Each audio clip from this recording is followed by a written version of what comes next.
Hi, I'm Maddie. I write stories, and this is, I guess, the intro to the next video because I'm vlogging until I finish my draft, which should be a motivator. However, I have not written anything in the last 2 days. Aww. And so, like, I have a reason though.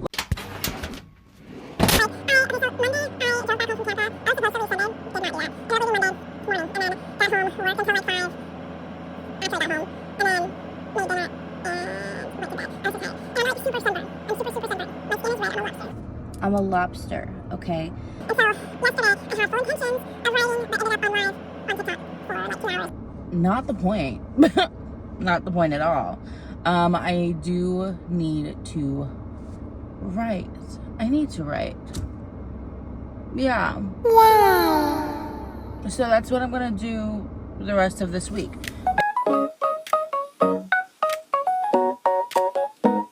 A few moments later. Hi, I'm back, kind of. So, I know last week's video was a little bit different.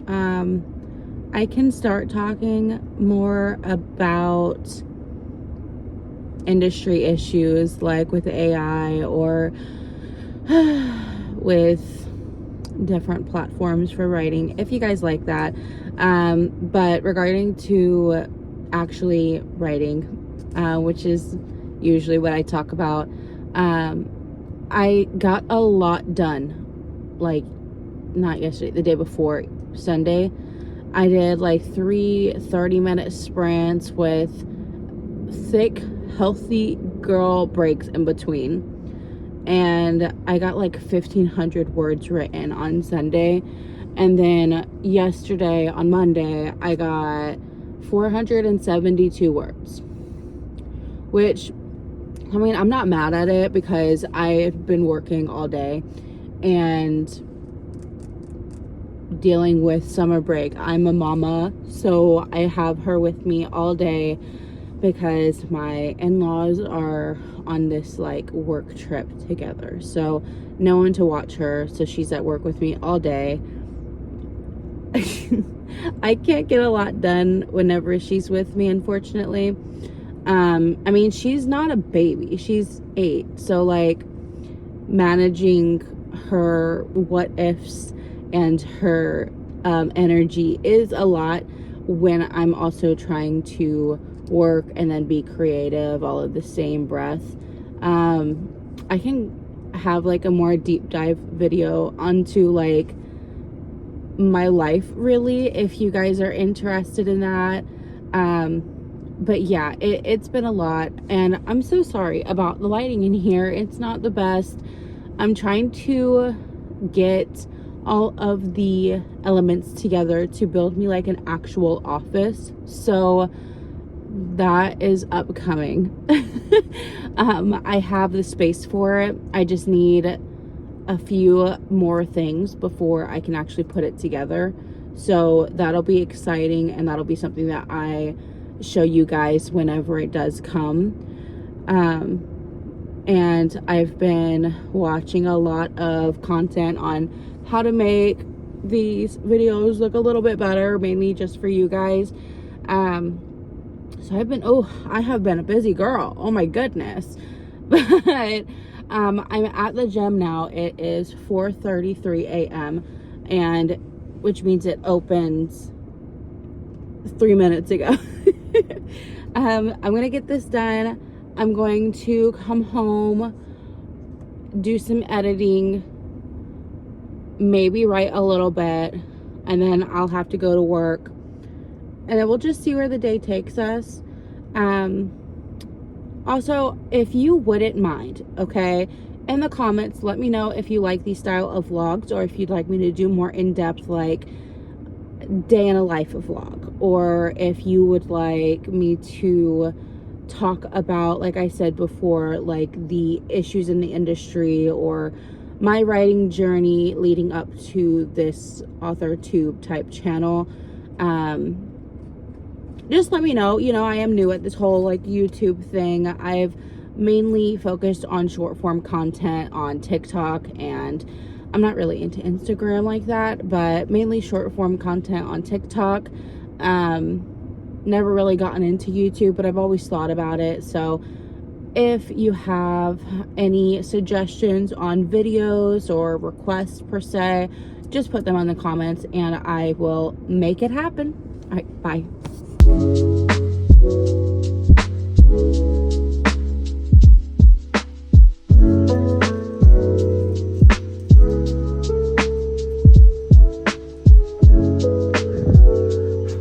It's been a little bit of a weird week, only because of this switch to Ellipsis, and then Ellipsis came out with Ellipsis Plus version like yesterday. And of course I signed up for the 7-day free trial, and it's still 100% AI free, thank the Lord. And it's actually so cool. It has these like writer insights and custom themes, and you can put like pictures from your like Pinterest board or whatever, and it's so cool.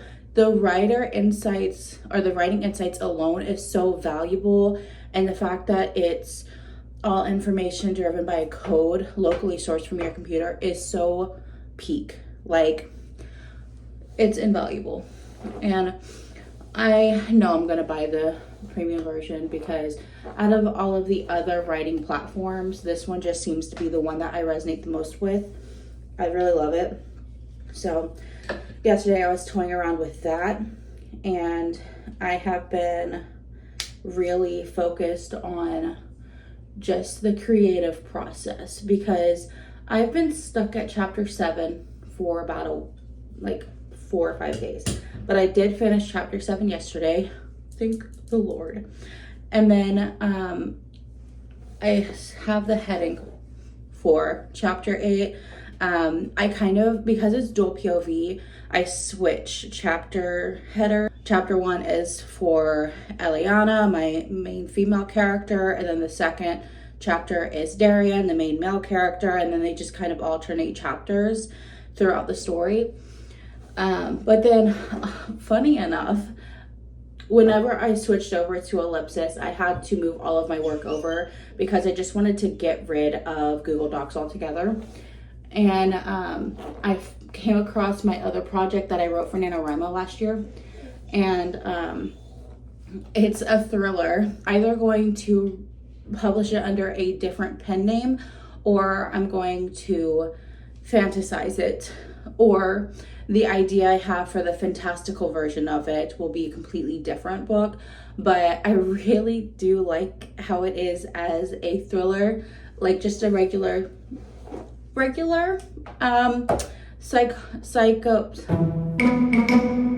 psychological thriller, because it's based off of true like instances within my life, and my therapist always said my life is so interesting I could write a book about it. So I mean, obviously not everything that happens in that book is true. It's completely false. It's just certain themes are inspired by true trauma, and I think that adds a really fun element to it.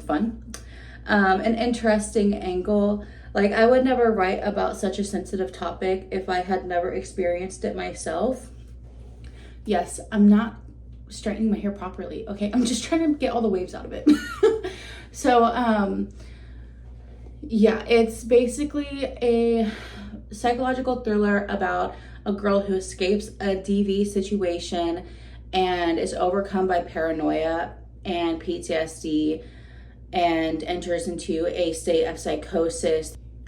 And it is honestly really cool. I love the twist at the end. I really love how I had this was one of the first books that I wrote where it was fully plotted out from the beginning. Like, I had been sitting on that idea since March of last year and started actually writing the backstory of how these people met in March. And then I realized that wasn't the place to start the story, and I wanted to really lean into the thriller part of it.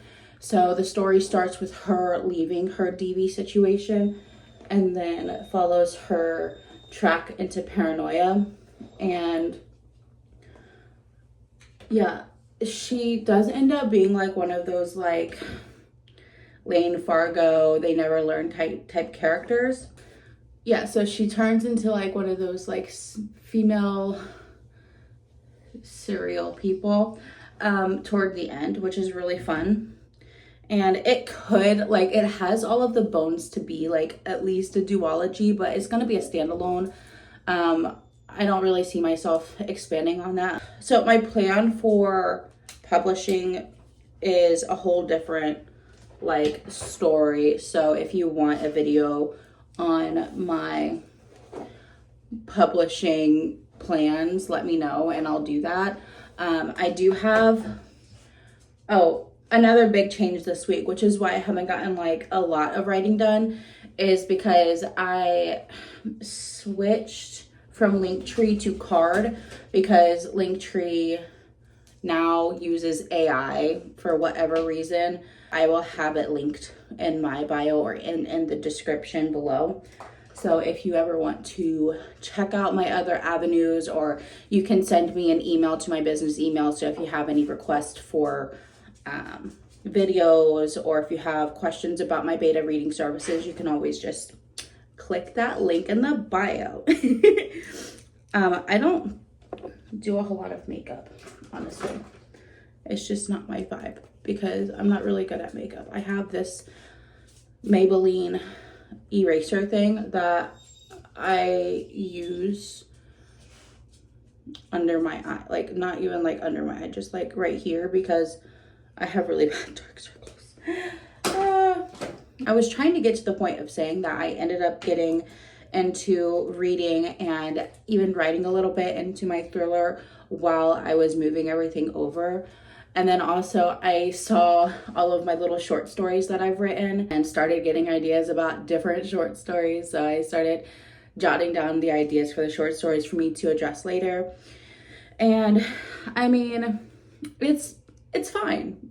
I mean, got a little bit off a track, sure, whatever. But at the end of the day, I'm still writing something, which is just an excuse I'm going to give myself, because what am I going to do now? It's too late. I'm going to go to work. I have a meeting later today. This is all I do for makeup. So yeah, bye. So those of you who are new to my channel, I am an office manager for a small business. So when I'm not writing, I am doing all the tedious stuff for this business behind the scenes. And when I'm done, I write. Hi, I'm back. It's Friday now, and I added about 5,000 words to the document this week, which is really great considering the fact that I had to switch writing platforms and then also get used to the writing platform. And then I had to switch my Linktree over to Card because they started using AI. So yeah, I think I talked about that already in this vlog, but it's fine. So I'm on a Darian chapter. I really do love writing Darian's chapters because he's so broody, but like also in a cinnamon roll on the inside, you know, like looks like would kill you, but is actually a cinnamon roll kind of guy. But he would also actually kill you. So he has that balance that we like, you know? And we're getting to the part where Eliana and Darian are solidified as enemies, which is going to be a main driver into the plot, which is why we have as a dual POV, so you can get both perspectives and see why each person feels and thinks this way. Because I've had a lot of enemies to lovers where I've read a lot where it's one POV. So like, you know what one person is thinking, but not the other. And I think it would be really interesting to see both perspectives. I think Heartless Hunter does both perspectives too. I don't know, it's been forever since I read that book, but I think they did both perspectives at some point. Let me look that up real quick. Yeah, okay, so Heartless Hunter does feature a dual perspective narrative. So both Rune and, what's his name? Gideon. So Rune and Gideon's perspectives are in there. I know like Heartless Hunter is one of my comp titles for the whole double life kind of situation. Rune Winters is more like a vigilante who rescues witches, and Eliana is an assassin. So she does help rescue witches, but her main thing is being an assassin. So they are similar in that regard. So if you liked Heartless Hunter, you will probably like this story. I don't know if I've mentioned that before, but I do have a list of comp titles that are like overly ambitious and probably not something I would put on a query letter, but they're for like specific reasons. I have them written down somewhere. Let me see real quick. Okay, so I have Heartless Hunter, which of course is because of the double life situation for the FMC. I have Serpent and Dove for the public unaliving of things, and then the witch hunts, of course. Also Heartless Hunter because of the outlawed witches. And then I have like the most ambitious of all, Throne of Glass, but it's mainly because of the assassin and like the relationship with the prince and like things like that. So I mean, it makes sense to me, but I feel like with query letters, adding such big name stories as a comp title is kind of dangerous. So I'll find different ones to include whenever I do query this story. But yeah, I mean, I'm really happy with how the story is going so far. I really like the dynamics, the certain tropes that I love that I just integrated into it. I've learned a lot writing this project, mainly because I have killed it, shelved it, and reimagined it a couple of times until I got to this point to where I really like it.